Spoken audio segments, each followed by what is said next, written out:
भगवान किसी को कष्ट नहीं देते। भगवान सब दे सकते हैं, पर अपने भक्त को, जैसे कोई भी माँ अपने बच्चे को दुख नहीं दे सकती, उसी तरह भगवान माता पिता हैं, वो कभी अपने भक्तों को, बच्चों को दुख नहीं देते।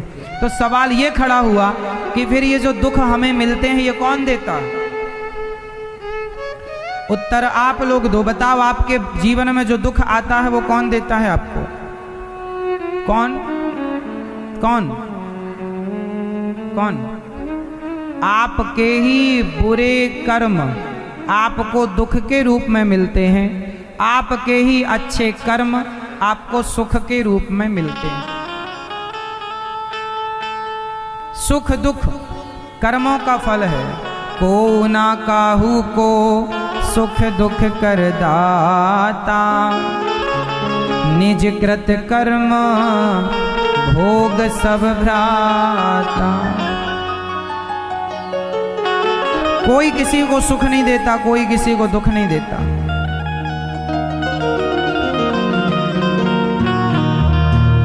कोई किसी को सुख नहीं देता और कोई किसी को दुख नहीं देता। प्रत्येक व्यक्ति अपने कर्मों का ही कर्मदंड सुख और दुख के रूप में भोगता है। और दोष किसे लगाता है?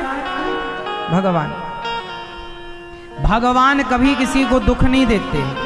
जैसे जैसे बताओ, क्या जज किसी को फांसी देता है? उत्तर दो। क्या जज किसी को फांसी देता है? बोलो हाँ या ना। तो फिर जिनको फांसी की सजा मिलती उन्हें कौन देता है? बोलो, जोर से बोलो मेरी माँ। जज कभी किसी को फांसी नहीं देता। गुनहगार का गुनाह ही उसे फांसी तक पहुंचाता है। जज तो एक माध्यम है। जज एक माध्यम है, निर्णय करता है। बाकी आपने गुनाह किया तो आपके गुनाहों ने आपको मृत्यु दंड दिया या जो भी सजा दी। उसी तरह भगवान जज हैं। किसी को सुख नहीं देते भगवान, किसी को दुख नहीं देते भगवान। आपने जो कर्म किया होगा अच्छा, उसका अच्छा फल, बुरा किया बुरा। तो फिर आप सवाल करो हमसे कि महाराज जी, जब भगवान सुख नहीं देते, दुख नहीं देते, तो फिर भगवान की भक्ति करने का लाभ क्या है? बताओ, भगवान की भक्ति क्यों की जाती है? क्योंकि सुख दुख तो हमारे ही कर्मों का फल है। भगवान का इसमें कोई लेना देना नहीं है।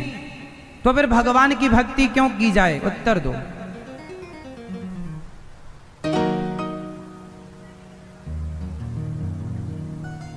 कोई ये सवाल आपसे कर दे तो आप क्या उत्तर देंगे?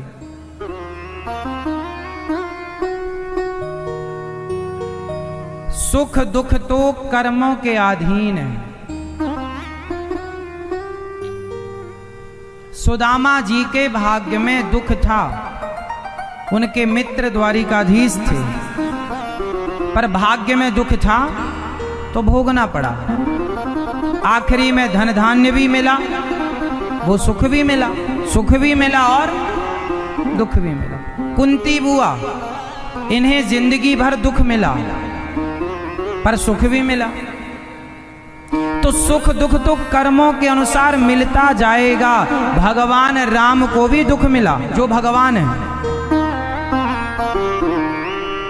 भगवान के पिता को भी दुख मिला। राम के पिता दशरथ जी, देवकी वसुदेव को भी जेल में वर्षों तक रहना पड़ा।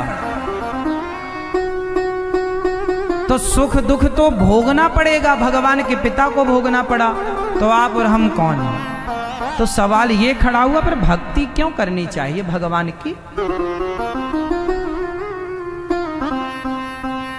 क्यों? भगवान की भक्ति हमें सुख के लिए हम नहीं करते। इसलिए पहली शर्त है, भगवान के भक्त को निष्काम होना पड़ेगा। क्या करना पड़ेगा? निष्काम। भगवान सुख दुख तो जो है मिलेगा, अच्छा बुरा हानि लाभ मिलेगा। भगवान की भक्ति क्यों करनी है?